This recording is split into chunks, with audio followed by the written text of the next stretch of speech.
Bonjour à tous, c'est Claire, bienvenue dans cette vidéo. Ça fait un petit moment que je ne vous ai pas présenté de Lenormand. Du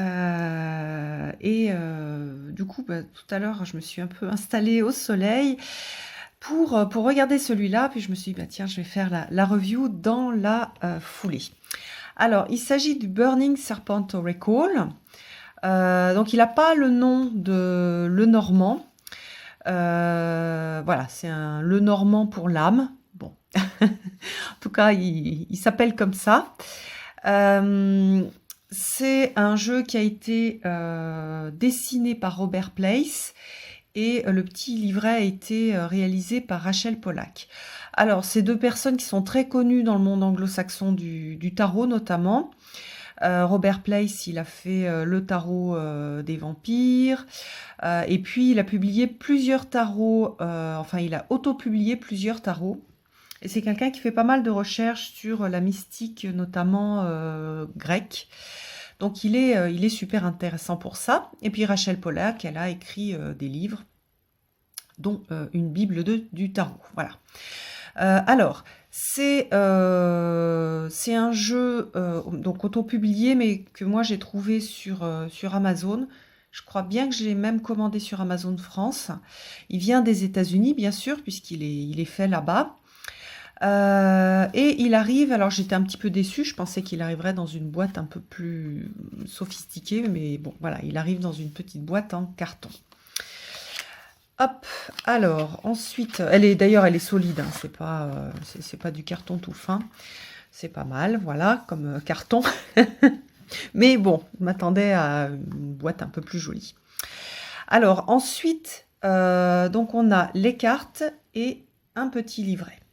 Les cartes au niveau de la taille, pardon, elles sont assez grandes, mais voilà. On va voir par rapport à une carte on va dire une carte à jouer de poker. On a quelque chose de plus haut et plus large, ce qui fait que si on a l'habitude de faire des grands tableaux, si c'est vraiment ce qu'on fait le plus, il va être un petit peu délicat à utiliser parce qu'il va falloir du coup beaucoup de place pour positionner toutes les cartes. J'ai vu qu'il y a certains Américains qui ont découpé le tour blanc. Moi, je ne vais pas le faire parce que je l'aime bien comme ça. Mais voilà, il y a possibilité de découper pour avoir juste l'image et puis aussi et surtout pour que les cartes prennent moins de place et que ce soit plus facile de faire un grand tableau. Alors, dans le tout petit guide, on a plusieurs choses qui sont intéressantes. Il n'y a pas grand-chose d'écrit, mais tout ce qui est écrit est ultra intéressant. Donc, il y a un petit peu l'esprit de cet oracle qui n'a pas directement le nom Lenormand parce que c'est un oracle qui a été modifié. Je vous montrerai un petit peu les modifications par rapport au Lenormand. Donc il y a eu des interprétations sur certaines cartes un petit peu différentes. Donc on retrouve soit l'interprétation traditionnelle, soit une interprétation un petit peu différente. Donc ensuite, il y a la signification des cartes. Donc c'est voilà, tout simple, quelques mots-clés. Et puis, bon, comment est-ce qu'on lit les cartes avec le Burning Serpent? Si vous n'avez jamais si vous n'avez jamais utilisé de Lenormand, c'est vraiment tellement succinct que ça va être très difficile pour vous de l'utiliser. Il vous faudra acquérir un livre pour pouvoir l'utiliser. Voilà. Bon, le petit livre. Ah oui, j'ai oublié de dire, c'est en anglais. Mais pour les gens qui font du Lenormand, ça n'a pas d'importance si les cartes sont en anglais, parce qu'on les repère en fonction du numéro. Voilà, les qualités spéciales du Burning Serpent. Voilà, il reste quand même assez ancré dans la tradition Lenormand, on verra que oui. Mais il y a d'autres choses qui ont été rajoutées. Voilà, qui peuvent en fait donner des informations qui sont plus liées par exemple à la mythologie. Donc moi j'aime bien en fait cette approche-là. Et puis ensuite on a là les références des cartes qui ont été énormément changées. Donc qu'est-ce qu'on voit sur la carte et qu'est-ce que ça représente qui apporte en fait une information supplémentaire pour l'interprétation. Sachant que par exemple, il y a une carte du serpent qui a été énormément changée.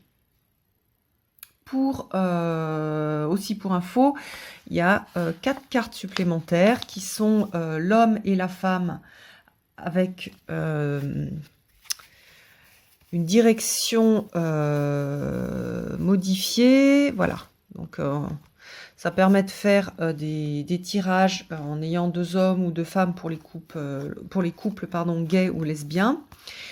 Et puis, on a 2 cartes à la fin, c'est Osiris et Isis, qui vont représenter le côté divin, mais on verra ça au fur et à mesure des cartes. Alors, je vous ai remis les cartes dans le bon sens.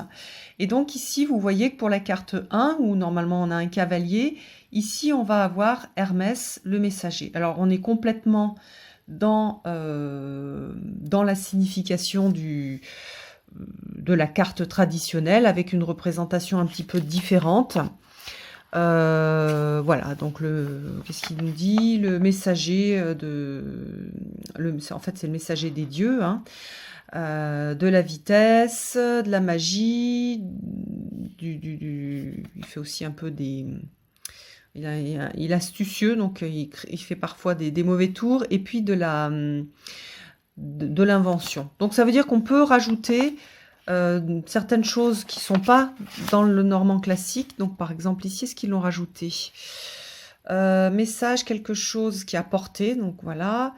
Une visite, quelqu'un qui arrive et qui rentre dans votre vie, la vitesse et le changement, enfin le fait de se mouvoir. Non, ça c'est vraiment les significations traditionnelles du cavalier. Donc vous voyez que moi celle-ci, je la trouve vraiment très facile à retenir.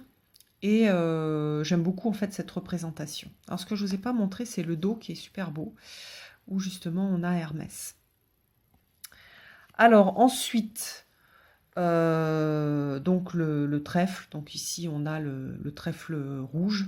Je le trouve très mignon, très touchant. Là c'est vraiment assez traditionnel dans la représentation du trèfle. Ensuite, on a le bateau qui est représenté par le voyage. Donc, on a un peu plus d'informations que juste avec le bateau. Qu'est-ce qu'ils ont mis sur la signification? Avoir de la chance. Généralement, à travers le commerce, donc quelque chose du business. Un héritage, un voyage et le renouveau. Voilà. Donc, pas de gros changements sur cette carte non plus. Alors, la maison. Donc là, on a la maison sur la colline. J'adore, je trouve ça hyper joli. Et là, c'est vraiment voilà, quelque chose d'assez traditionnel. Donc, la maison en tant que lieu de la famille, la communauté, la sécurité. Et aussi, il a rajouté le sens de soi.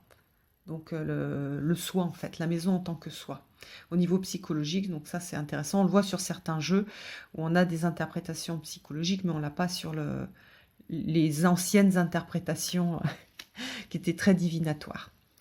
Alors pour l'arbre, là on commence à avoir un changement important quand même. On a l'arbre en feu ou l'arbre flambant. Donc on reste en lien avec la santé, les racines, l'ennui, dans le fait que, ça on le retrouve hein, dans la signification de l'arbre aussi, puisqu'il n'y a pas de mouvement, les ancêtres, la lenteur, l'inspiration. Alors, est-ce qu'il a mis quelque chose à la fin? Oui, donc c'est inspiré de l'arbre de la mythologie celte. Donc il y a toutes les saisons dans l'arbre. Voilà, sauf l'hiver. Donc là, on a 3 saisons, hein, on les voit ici. Il nous manque l'hiver qui va être représenté dans la carte du... comme je vois le mot en anglais, je trouve plus le mot en français. Du cercueil, pardon. La carte 8. Alors, ensuite, ici, on a une muse avec dans les nuages. Donc, d'habitude, on voit plutôt le côté lumineux des nuages à droite. C'est vrai que moi, j'ai plus l'habitude de l'interpréter à droite, mais ici, du coup, on a à gauche. Et on a une muse Il n'y a pas forcément d'explication, c'est celle qui m'avait le plus interpellée. Une muse qui joue d'une lyre. Le premier instrument qui a été créé par Hermès est donné à Apollo et qui est devenu, donc Apollo qui est devenu le dieu de la musique et de la poésie.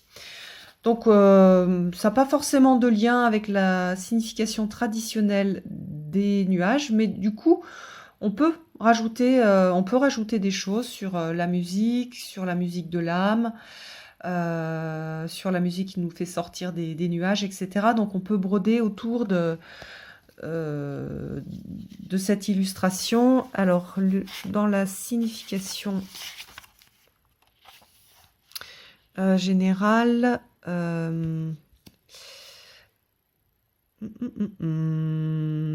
d'accord, donc comment dire, Rachel Pollack a rajouté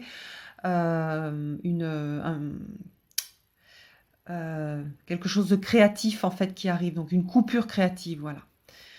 Parce que sinon, donc on retrouve pareil, de façon traditionnelle, les obstacles, la confusion, les problèmes, l'ambiguïté, les orages, littéraux ou mentaux.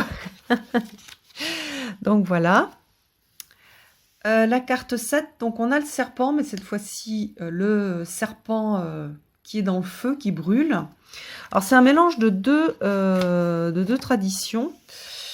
Donc il y a une idée de phénix, avec l'idée de renouveau, de renaître.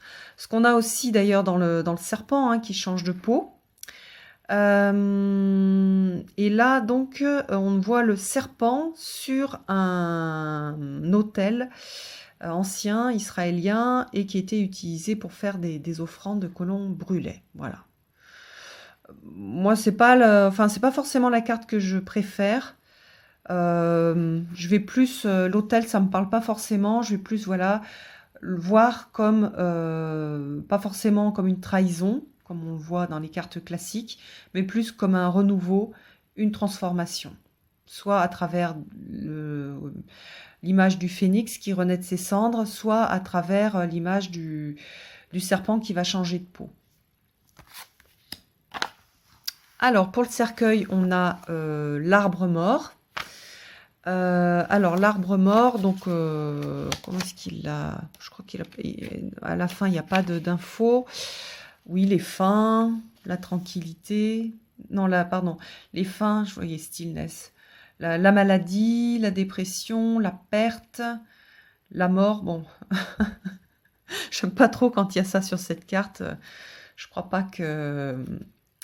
Comment dire, un oracle puisse prédire la mort de quelqu'un, parce que ça servirait pas à grand chose. La régénération, alors voilà, là on a l'arbre, voilà, la régénération à travers l'acceptation de la mort, justement. Alors ensuite on a un bouquet, donc là hyper traditionnel ce bouquet, sauf qu'on a des petites fleurs qui sont tombées. On a la faux. Alors là, c'est Déméter, avec l'idée de récolte qu'on a dans les jeux nouveaux, mais dans les anciens, on n'avait pas cette signification-là. On avait juste le côté coupant, le côté, il y a quelque chose qui va être coupé, ça va être brusque. D'ailleurs, la faux, elle est tenue en l'air, et normalement, elle va plutôt dans une direction, soit à droite, soit à gauche, et ça permet de donner l'information sur ce qui est coupé. Donc ici, bien que la faux aille dans ce sens-là, elle n'est pas en position de travail, mais par contre, Déméter est dans cette direction-là. Donc moi, je dirais que ce qui est coupé, ça reste à droite. Voilà. Donc couper, soit c'est coupé parce qu'on n'en a plus besoin, soit c'est coupé parce qu'on va faire une récolte. Ça, j'aime bien, j'aime beaucoup. Alors là, on a le martinet, je crois, c'est ça la traduction. Donc avec, oui, alors là, ça fait assez traditionnel et assez cruel, comme dans ce qu'on peut voir dans le normand classique avec la verge. Donc voilà, punition, querelle, colère, discipline, puisqu'on a une répétition en fait. Hein. Donc là, il a mis enfin, elle a mis le sexe, le fait d'être attiré. Donc là, plutôt le sexe pour le sexe, hein, pas l'attirance amoureuse. Et puis des sentiments religieux. C'est vrai que c'était se flageller, c'était en effet réalisé, je crois que ça se fait plus, hein, mais pour exprimer un certain nombre de pénitences en fait religieuses. Bon. Alors, les oiseaux. Alors, c'est peut-être la carte qui est hyper jolie, hein, mais qui me plaît le moins, puisque là, on voit un oiseau qui chasse et qui a attrapé une souris. Donc, on n'a pas du tout comment dire, la conversation entre deux oiseaux. On n'a pas la nervosité des oiseaux non plus. Donc, on va regarder ce qu'ils ont mis en signification. Donc, communication, mais là, ça se voit pas bien, hein. Légère ou sérieuse, ça dépend des autres cartes. Des difficultés, la sagesse, réconciliation, protection, les choses par pair. Donc les choses par pair, oui, ça on l'avait. La sagesse, bah, ça vient de parce qu'on a une chouette, sinon on l'avait pas de façon traditionnelle. Mais moi je l'utilise dans la plupart du temps, enfin avec le normand que j'utilise, la plupart du temps, voilà, c'est quelque chose qui me parle. Voilà, par contre la chasse, ça me parle pas, donc voilà. Alors, à la place de l'enfant, on a le garçon et la fille. Donc ça, c'est sympa pour exprimer la jeunesse, la nouveauté. Le soleil levant, c'est pareil, j'aime beaucoup cette représentation. Le renard, même chose, traditionnel. Donc si on veut le faire très très traditionnel, c'est celui qui va trahir, etc. Sinon, c'est celui qui est capable de se débrouiller, qui est plein d'astuces pour survivre. Et donc, comme on voit ici, le renard qui va descendre en ville pour faire les poubelles, pour pouvoir survivre et nourrir sa petite famille. Donc, ça ouvre l'interprétation à voilà, deux types de familles d'interprétation. Donc ça, je trouve bien, c'est très ouvert. Alors, l'ours. Donc là, on a à nouveau un ours puissant, gros, qui prend de la place, avec la puissance de la maternité, de la mère qui protège. C'est aussi le boss, donc là, voilà, classique. Ensuite, nous avons les étoiles. Donc là, les étoiles, donc clarté, la chance, la guidance, les idées. Qu'est-ce qu'il y a d'autre? L'espoir, la religion, la spiritualité, l'énergie psychique et la technologie. Et ici, on a, je crois que c'est l'ange Michael. Alors voilà, l'archange Michael qui règne sur les étoiles dans la cosmologie chrétienne. Voilà. Alors on n'a pas, du coup, on voit pas les étoiles connectées les unes aux autres, parce que c'est aussi cette connexion et ce net. Donc par exemple, cette carte, elle peut aussi représenter Internet. Voilà, mais donc ici on voit un peu moins, même si on a les étoiles. Alors là, c'est assez classique, sauf qu'on a un serpent à ses pieds.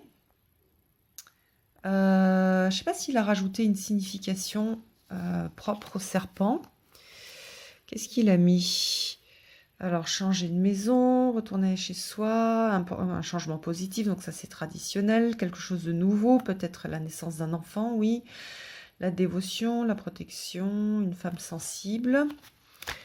Bon, il n'y a pas de... Voilà, c'est comme ça. Normalement, on voit en fait on voit un bébé en fait dans un linge qui est porté par la cigogne.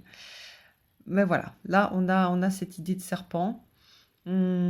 Avec cette idée de changement aussi, hein. Je pense que le serpent, il a été mis ici pour représenter le changement. Alors, le chien, avec la notion voilà, d'amitié, de fidélité. La tour, donc ça c'est traditionnel, hein, avec soit l'institution, soit la solitude. Le jardin, j'adore, le jardin, il est magnifique. Bon, il n'y a pas le petit banc avec, c'est l'endroit où on rencontre les gens, hein, on le sent moins social. On le sent plus mon petit jardin à moi, mon petit jardin secret, celui que je cultive. Mais on peut quand même l'établir.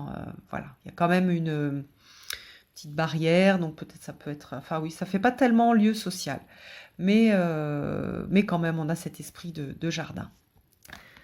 Alors, la montagne, je ne sais pas trop ce que c'est comme arbre en premier plan. C'est vrai que ça me fait penser à l'oranger du Mexique, mais je ne vois pas pourquoi il serait sur la montagne.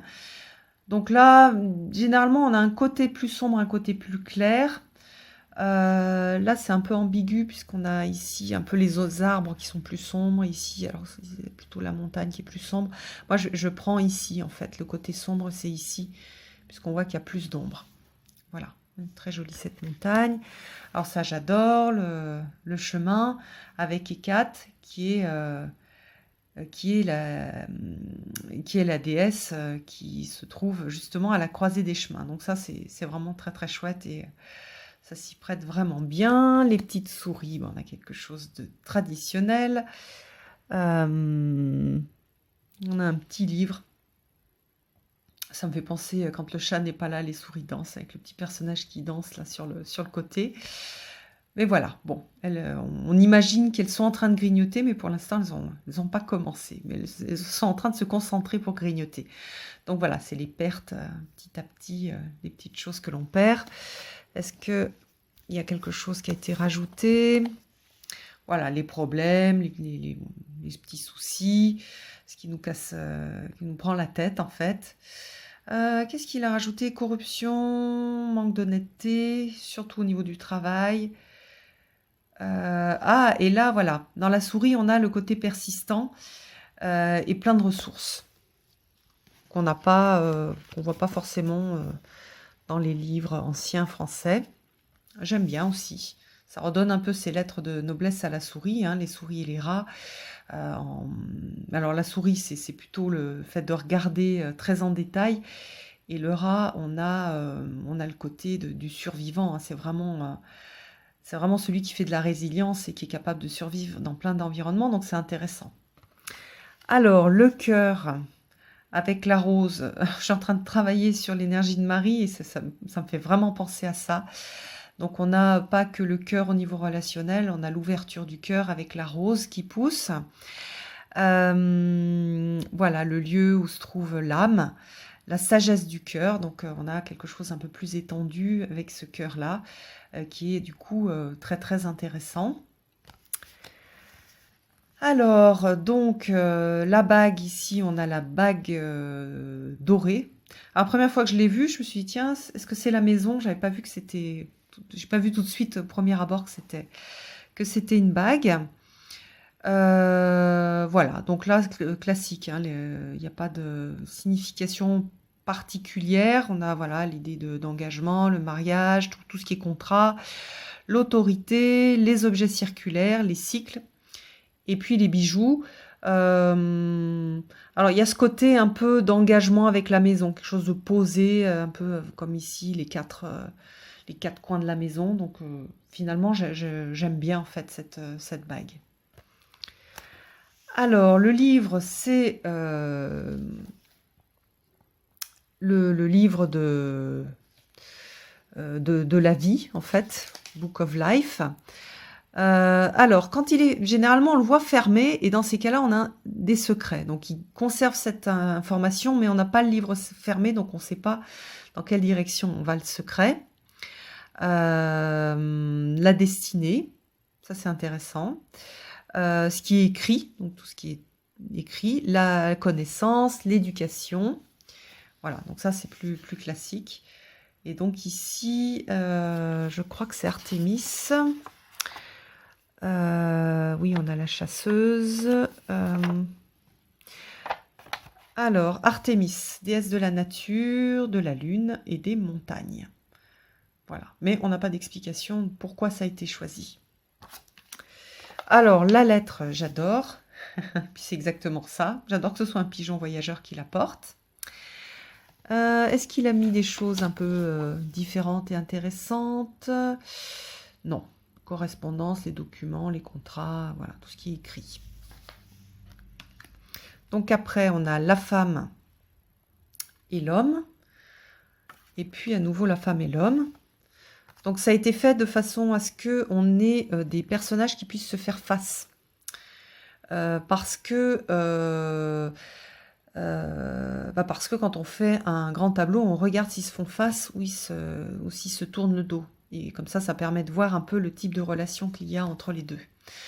Et puis on va pouvoir les différencier, hein, puisqu'on a une 28, une 29 et cœur ou pique. Donc ça veut dire qu'il faudra décider quelle est la femme qui est en 28, quelle est la femme qui est en 29. Voilà. Alors le lys, donc là on a des lys blancs et des lys classiques, enfin colorés. Avec quelque chose de traditionnel. Alors, dans les explications, c'est traditionnel. Ici, on voit une personne assez jeune, alors qu'on a quelque chose normalement assez lié sur la maturité. Hein, c'est le roi, donc c'est lié à une carte de roi. D'ailleurs, oui, j'ai oublié de vous dire, on a la correspondance en cartomancie ici. Roi d'épée. Donc, on va avoir, qu'est-ce que je disais? Oui, le roi. Donc ici, on a une jeune femme, du coup. Mais on a donc le sexe et la sexualité selon si on choisit cette carte ou la carte de la Vierge. Une personne de caractère, la paix. Donc on a cette idée de paix et de sagesse. Donc on a les deux. Voilà. Nous de choisir, mais ici c'est plus une carte qui je trouve non, on peut avoir cette idée de paix, on a moins la maturité, mais souvent la maturité est représentée par ce type de lys. Voilà. Alors le soleil et la lune. Alors moi je croyais que c'était Apollon et Artémis, mais non. Ce sont les géants. Alors, attendez. Ce sont les géants, donc Hélios, et donc le titan grec qui règne sur le soleil. Et puis la lune, c'est Sélène, pareil, titan grec qui règne sur la lune. Voilà, super joli, j'adore. La clé traditionnelle, les poissons, donc là on a un poisson qui saute, le poisson sauteur, avec l'argent, donc on voit vraiment très lié aux finances, donc c'est une interprétation, une aide pour retenir l'interprétation, et puis donc rester dans la tradition. Alors, est-ce que dans la signification il y a quelque chose d'original ? La fortune, la liberté financière, information, oui, des réalisations. Bon, pas tellement. Alors, l'encre, pareil, classique. Et puis, la croix rouillée. Voilà, avec une signification assez traditionnelle. J'aime bien, en fait. Je la trouve assez parlante, cette croix. On sent bien le côté, voilà, c'est pas une croix toute brillante, c'est une croix qui pèse. Et après, ah oui, par contre, ce qui est intéressant, c'est voilà, l'ouverture possible au-delà de la tristesse aussi. Donc ça, c'est sympa comme ajout en fait de signification sur cette croix. Et puis après, donc on a Osiris et Isis qui sont pas des cartes que l'on a dans le normand traditionnel. Donc on a le masculin divin et le féminin divin. Comment est-ce que c'est voilà, le higher self, le soi supérieur et toutes les qualités masculines. Donc avec la fermeté douce, le triomphe au-dessus de la souffrance, avec le côté négatif, un danger possible d'un endroit inattendu. Et puis pour Isis, le soi supérieur, mais le côté féminin. Donc le fait d'être dédié à quelque chose, d'être persistant, d'être réaliser quelque chose que l'on pensait impossible, ou connaître un secret important. Voilà. Donc en résumé, c'est vraiment un joli jeu. J'aime beaucoup au niveau graphique. Je le déconseille quand on commence le normand, parce que c'est pas l'idéal pour apprendre, puisqu'il y a eu des modifications. Qu'est-ce que j'ai fait? Ah oui, j'ai mis à l'envers après. On a des compléments d'informations qui sont, je trouve, intéressants, des représentations qui sont intéressantes. J'aime bien qu'il y ait le côté divin, féminin et masculin. J'aime bien le côté neutre de l'homme et de la femme. Voilà, il y a des choses qui me gênent un petit peu plus, mais du coup, bah, je vais garder en fait, par exemple, là, s'il y a un secret, je vais regarder sur la droite de quoi parle le secret sur le livre. Voilà, alors pour les gens qui sont débutants mais qui vraiment auraient envie de l'utiliser, alors peut-être que vous pouvez le prendre et puis écrire, par exemple, sur les bandes blanches des significations. Ça, c'est sympa, ça permet de commencer à enregistrer un petit peu quelques mots-clés sur le jeu. Et puis après, quand vous voudrez faire des choses plus complexes, vous serez plus à l'aise, vous pouvez couper les bords et vous n'aurez plus les petites significations. Voilà, mais ça demande de modifier le jeu. Je vous remontre le dos que je trouve magnifique. Voilà, j'espère que cette review vous aura plu. Donc, c'est le Burning Serpent Oracle de Robert Place et Rachel Pollack. À bientôt!